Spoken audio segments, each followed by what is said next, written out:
Welcome to Awesome Artsy Moms. I am so excited today because I get to introduce you to my friend Colleen Forrester.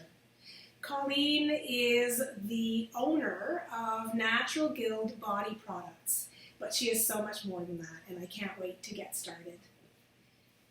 Welcome. Thank you for having me. Yeah, I'm excited. so excited. Shy, but excited. Yeah, well, you won't be shy for long. Okay. So I met Colleen in a creative environment in the context of creativity. So I was curious whether you've always expressed your creativity or it's something that you uncovered as an adult. I was very fortunate when I was younger. Sorry, a little harsh. My mother and my aunt owned an art shop in the South Shore of Montreal where I grew up. Okay. And so we'd always drawn as children and, you do crafts in school, that kind of thing. I was with brownies and all that. So lots of crafts. That was my favorite part of being in brownies and guides. Mm. And my aunt taught art courses, and my mother did too, through the store. So they had the shop with the art supplies, and in the back they would do courses. So by 12, I was doing charcoal drawings, ink drawings, watercolor. So always had the opportunity to be able to do artsy stuff. That is very cool. Yeah, so probably didn't do as much as a teenager, but have really sort of come back to doing a lot of artsy creative stuff, especially in the last 10, 15 years. Mm-hmm. Yeah, I need to create. It's part of who I am. Yes, it is. We're friends on Facebook. Yes. And I see your posts all the time. You've done a workshop and you've created something. It's all these different art creations. Yes. So how many art forms have you tried and which is your favorite? Gosh, I've done a lot.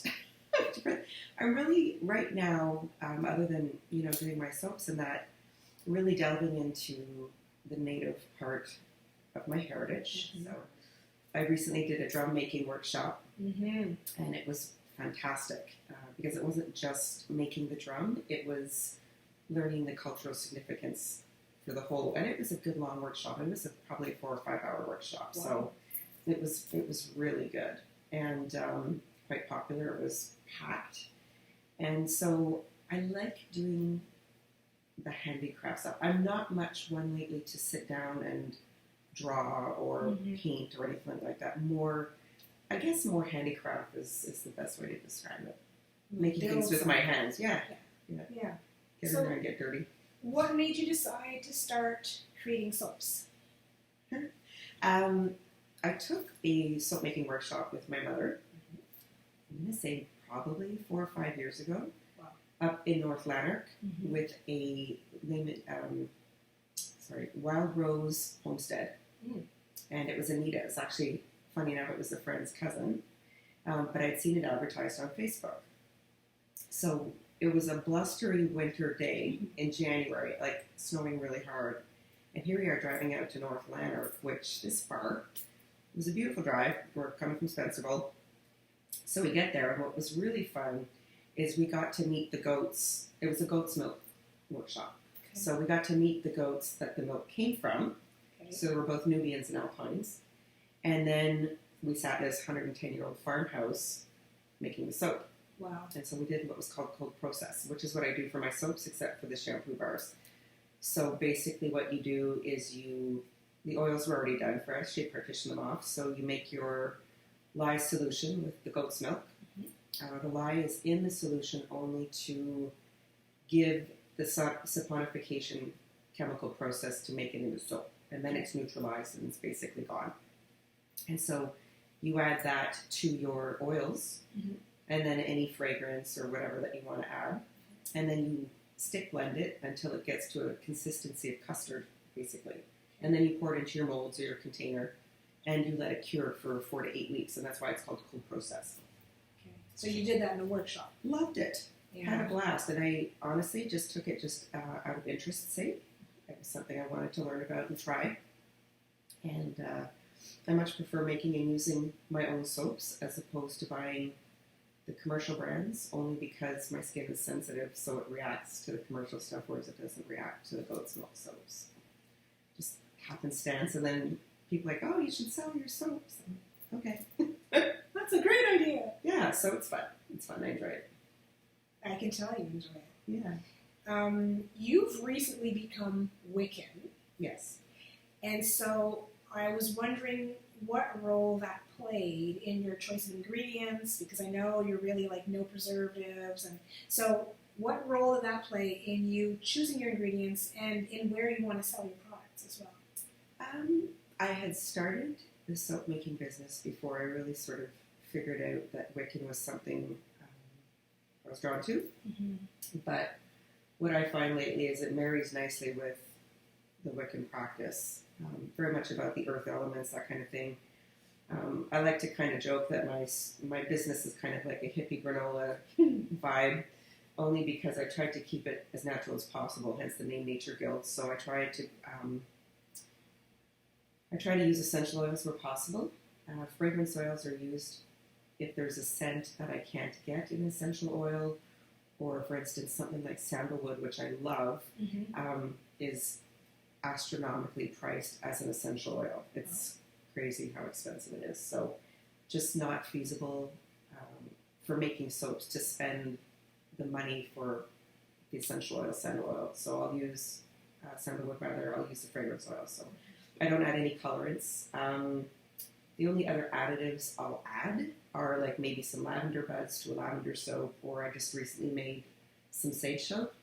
So I just crumbled a bit of sage in it, and as I'm mixing it up, I just kind of put my intentions and kind of, bless the soap with, peace, love, light, and yeah.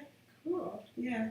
I think I should have called my soap Hippie Witch or something like that. That was so silly. I know, at the time though, when I started the company, that wasn't where I was at, so. Yeah.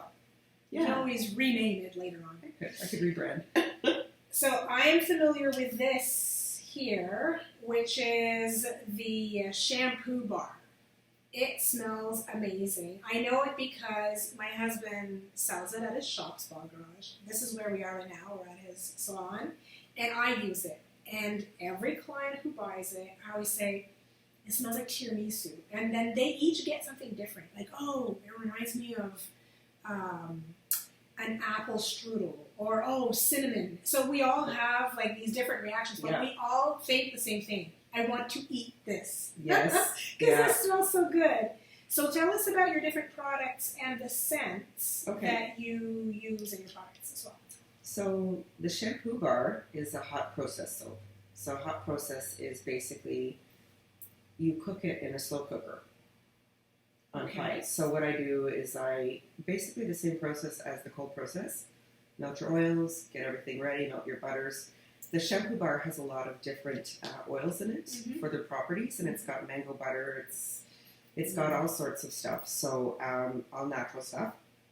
And so Vin had wanted a tiramisu scent. So I went on the search for a tiramisu scent. Yes. Funny enough, what I've ended up using is something called Snickerdoodle. Because I buy from Canadian wholesalers. I don't order from the States if I can avoid it, only because with the exchange rate now, and you don't know when your parcel's going to get across the border. So I would rather support local as much as possible. And it was the closest I could find. The only tiramisu scent I could find was in the States somewhere, and I was like, for the cost of the shipping would have been more than the cost of the product itself. Yes. So very close. Like I looked at the ingredients, like the scents in tiramisu and in Snickerdoodle. So add your ingredients, mix it up to trace, and then you basically cook it. And by the end of the cook, it's soap. So you just it's a lot more rustic looking. It's not as smooth as the cold process. Yeah, it's got some pores and a texture to it. Yeah, I actually like that texture. Vin loves it. He goes, the more rustic, the better. Like okay. Yeah. And actually, I have to give credit to Vin. Vin was fantastic when I started my business. He encouraged me, because Vin does my hair as well, so your hairdresser, you talk with him all the time. Mm-hmm. And he really encouraged me, and he offered me a shelf at his shop at no cost to sell my products, which was so sweet and just very encouraging. Both you and Vin have been great, so thank you. I really appreciate your support. It means a lot. It's still here. When you're venturing out, Yeah. And so back to the Wiccan as well. I'm selling my products at Old Magic in Prescott, owned by a friend of mine who's Wiccan. And it's a lovely, lovely shop in an old building with exposed brick, pressed tin ceilings, the old hardwood floors. Like, it's beautiful. Sounds beautiful. So what I brought from there was goat's milk lavender. So and that's the essential oil. Lavender is very relaxing and soothing. Oh, that's nice. So I've got some lavender buds, just not scattered throughout the whole thing, but just on top. And I've got a few different molds. So I try and keep to the rectangle and the half rectangle because I find it's a good size and shape to hold. Yeah. And this is a goat's milk sandalwood. It's the fragrance oil, but it's still got that really nice sandalwood scent. Oh, yeah. It reminds me of something. I don't know what. It's got a nice memory attached it's to very, well, sandalwood is from India. So it's very warm. It's kind of hippie. Yeah. Back to the hippie. Back to the hippie. Yeah. I also and I didn't have any to bring with me today, but I just brought some patchouli coconut milk soap. I'm not going to say it. Patchouli coconut milk soap to Old Magic. So I make my soaps using either goat's milk or coconut milk. And I started making coconut milk ones for friends who were vegan and had a milk allergy.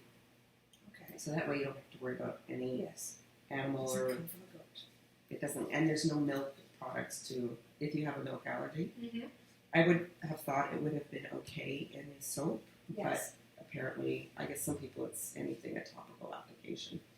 Okay. I do have some smaller ones, and it's wrapped, but it's the ohm. It's a mold. It's an ohm, so it's round. Yeah, and that's the dragon's blood, which I love. Dragon's blood is it's a resin. I love patchouli.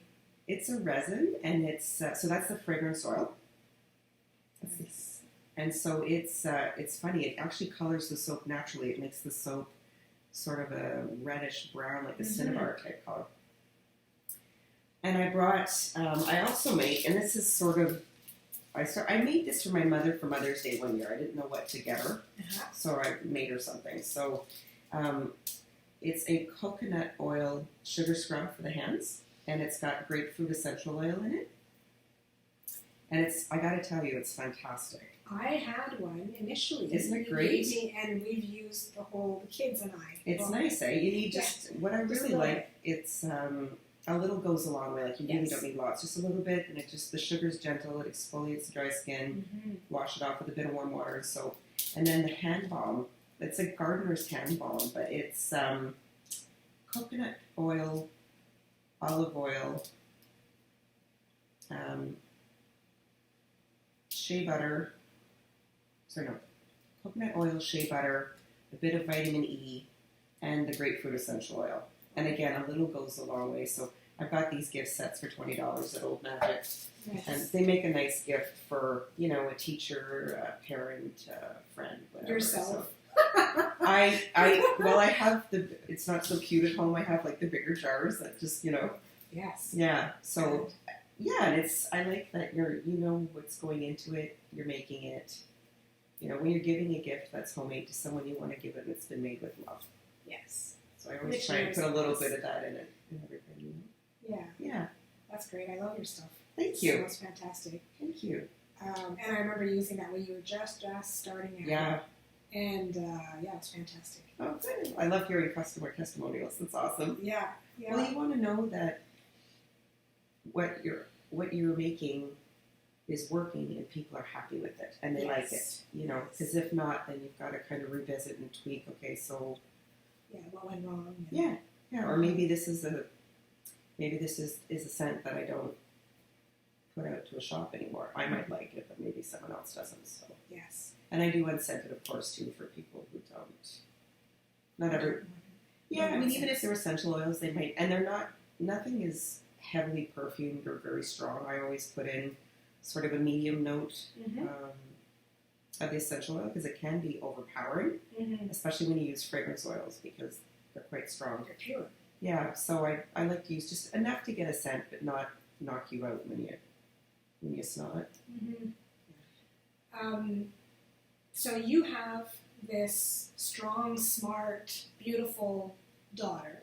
Yes, I do.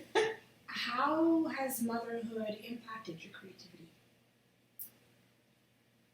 Wow. Well, I'll be honest with you. When I first had my daughter, who I love dearly, 13 years ago, I was lucky. I had a fantastic pregnancy, the low-risk pregnancy. I had no problems. I had a little bit of nausea in the first trimester, but nothing a little neglected couldn't take care of.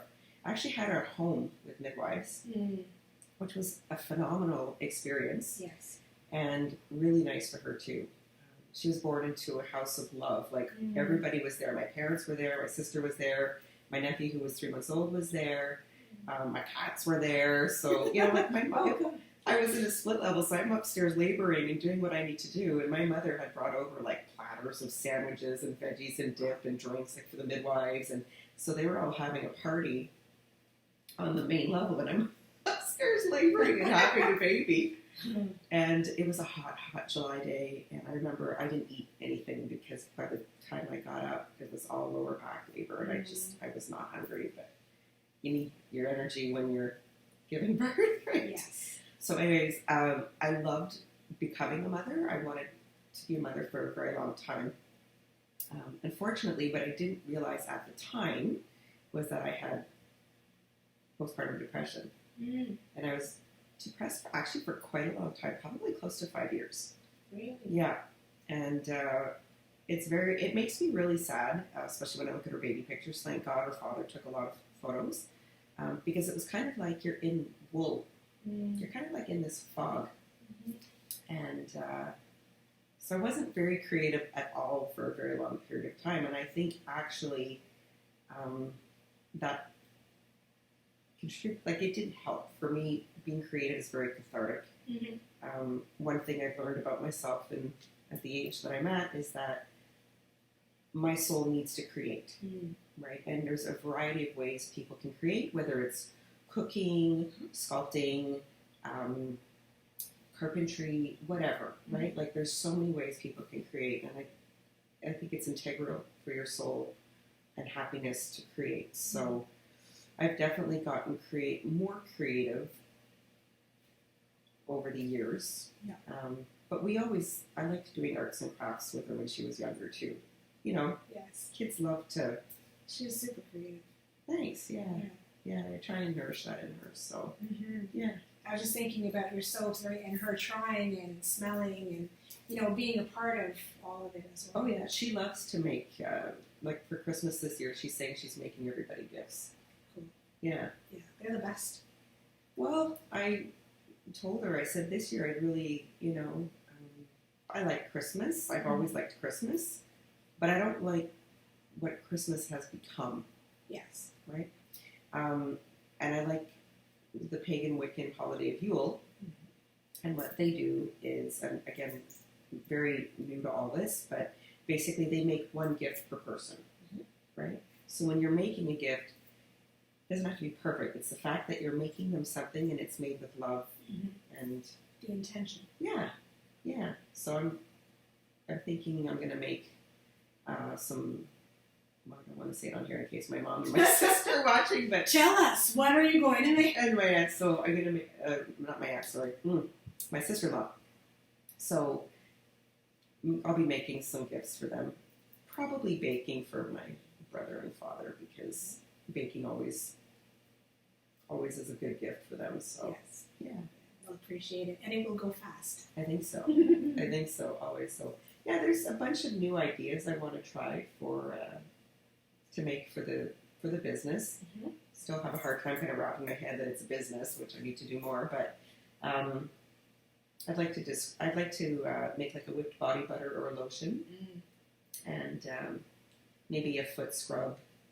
And I don't know if I want to get into the bath bomb thing. Everybody seems to be doing them these days. Yeah. I don't know. I'd rather do like a bath salts and some bath salts or something with some herbs and essential oils in it. But I don't want to go crazy and have like a huge inventory. Yeah. Start small and grow. Well, yeah, you don't want to have a huge. And I find sometimes it's almost like buckshot. If you've got too many products, how can you focus on doing well? So I know that supporting women is very important to you. Yes. Can you tell me about the importance of your biking community? Oh, yeah. That's been in the last couple of years. Mm-hmm. And actually, I wanted to ride for a long time, and my motorcycle license was, oh my God, I'm not lying when I say this, probably 24 years in the making. Wow. I've taken the course a couple of times and everything else. And a few years ago, I was talking with a naturopath because I was quite depressed and sad, and was really missing my daughter when she went to her father's. And she said, she goes, "You're pining for your daughter." She goes, "That's not good. So you need to develop some of your own outside interests to do while she's at her father's." Mm-hmm.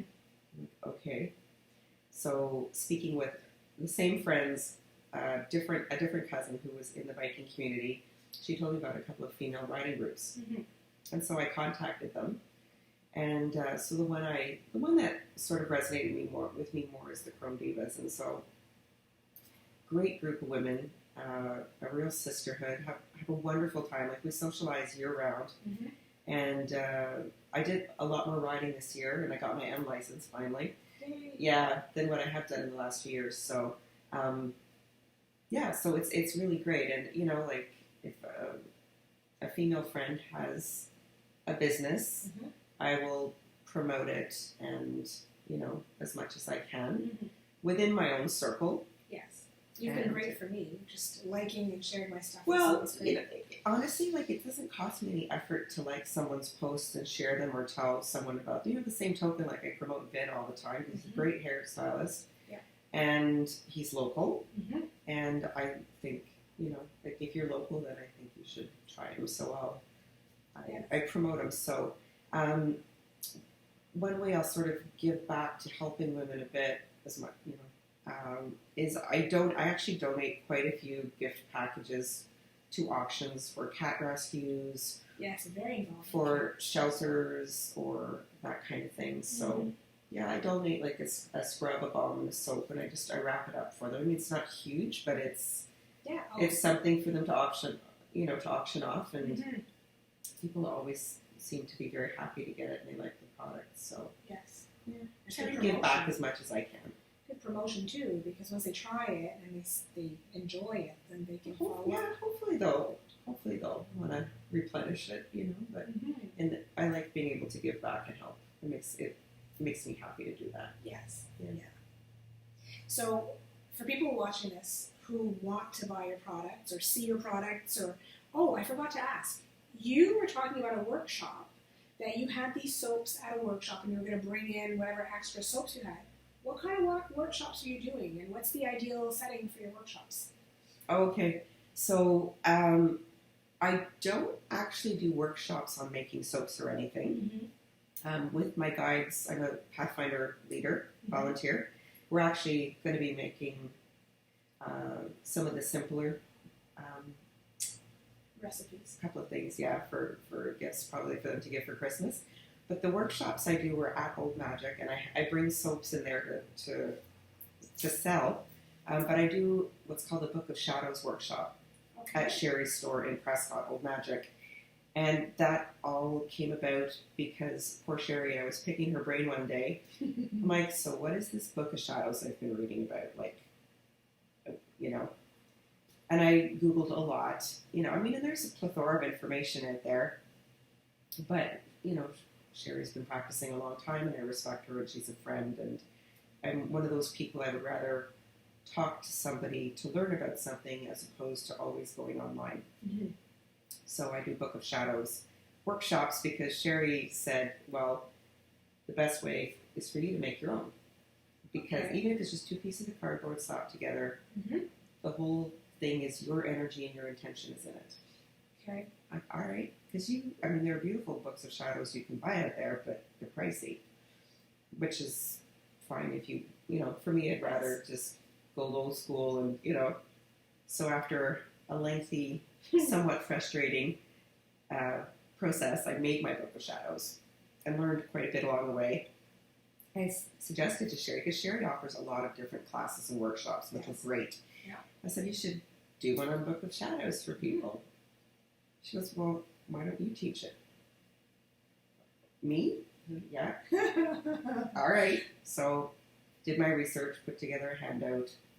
I've been doing them since April, basically once a month. Mm-hmm. And sometimes people sign up, sometimes people don't. You know, if no one's pre-signed, then we don't, we just cancel it because there's no point going there and setting up if no one's going to show up. So, but it's interesting. It's interesting. Lately, the classes just seem to be, like the workshops, seem to be just one person. But it's the one person who needs to be there. Right. And it's always a great experience every time. So what's the Book of Shadows? Sorry. The Book of Shadows basically is a witch's journal, a grimoire, if you want to be quite dramatic about it. But so it's a journal. So what you can do is you can keep spells, like whether you do candle magic or I like candle magic for me personally. There's all sorts of spells you can do, whether it's using herbs or so write them down. You write down sort of what your intentions were, and then after you can kind of follow up with notes saying, okay, so this is how I felt when I cast the spell, and these are, this is what's resulted from it, like the results after. You're communicating with yourself. Yeah, kind of. It's a journal, so to speak, right? And you can write down like any, I don't know, herbal blends that you do for oils, or herbal blends for even teas, the pagan sabbats, or the Wiccan sabbats, the holidays, celebratory foods for each of those holidays. Okay. Anything. It can be used, any visions you have, any crystals and their properties, the goddesses that you like, because Wicca is different gods and goddesses. There's the elements. It's very nature-based. Mm-hmm. It's old, it's nature-based, so you can put gratitude, if something comes to mind, you can sketch it up, the phases of the moon. I mean, it's very thorough. That's great. There's a lot. Yeah. There's a lot of information out there. So how long is your workshop? It's 2 hours. And some people don't stay the full 2 hours because what we do is I give them like a cover to backing and some parchment sheets to put in, and then they can customize their cover, however, how little they like. I'm very much about, you do it, when you're working on this, you have to work on it when you're in a positive frame of mind, because you want to put positive energy and positive intention into it. Yes. You don't want to work on it if you've had a bad day and you're feeling kind of cranky, because you don't want to put that kind of energy into your book or frustrated or whatever. Yes. So mine took me a while to do. I just plug away at it. And so some people are really artsy, crafty people, and they want to do it that night, and they do, and it's fun. I take photos. And some people are, they'll assemble it. They'll do a couple of small things, and then they're like, yeah, I think, I really just wanted to kind of come for the content, and I want to finish this at home. I'm like, that's great. It's totally up to you. This is your workshop. Whatever you want to do, we'll do. But I always ask them, I give them my card, and I just ask them to send me a photo of their finished one after, because I want to see. What has it turned out? Yeah, it's really, there's so many different types of covers and styles that people end up doing. Like, we do a hole punch one, so you can add pages as you need to. Yeah. And so whether they tie it with ribbon or jute or, everybody's different, right? Yeah. So it's fun to see what comes back, because it really reflects who the person is. Yeah, everybody's unique. Yeah, it's great. It's fun. I really enjoy doing the workshops, and I love meeting the people. It'll draw people that you resonate with. Yeah, I've met some really, really interesting people. Wonderful. And funny, I think I've only ever had women at my workshops. I don't think I've had any men. At the Book of Shadows, there have been men at other workshops, you understand? But at my Book of Shadows, I haven't had any men yet. Yet. We'll see. No. That's right. So I'll go back to my question that I interrupted because I realized I didn't ask about workshops. How do people get a hold of you if they want to see or buy your products or book a workshop? To get the products, they're Nature Guild body products, so I have a Facebook page. I have web domains, I just haven't developed a web page yet. I have to get there. I was thinking about that. If I want to take the business to the next level, I have to have an online presence more than just Facebook. Yes. But there's my contact information through that. You can contact me, message me. If you're local, we can meet up. I do sell my products at Old Magic in Prescott at 123 King Street. Okay. It's a great shop. You should see it anyways. It's really Yes. cool. There's something for everybody there, even if you're not wicked. And for now, that's it. It's just word of mouth, the Facebook page. They can get me through email, text. You need to go on our Facebook page because it's interesting just to see, biker chicks, okay, they're going off and they're doing some kind of fundraiser and cat rescue and the latest art activity or workshop. Oh, yeah. There's always, and then stuff with your daughter. There's always something interesting on your page and quotes and stuff like that. But Yeah, with the Nature Guild, what I like to do too is I'll try and show not the whole process of making soap, but if I've just made soap, I'll show it in the mold and what I'm making, and especially like for Vin, like if I'm making some soap for him and just for him to put on his page as well. So yes, yeah, that's cool. Well, thanks for having me. Thank you so much for coming. Thank you. I appreciate your time. I appreciate the opportunity to promote my soaps. Have a great Sunday, Thank you. folks.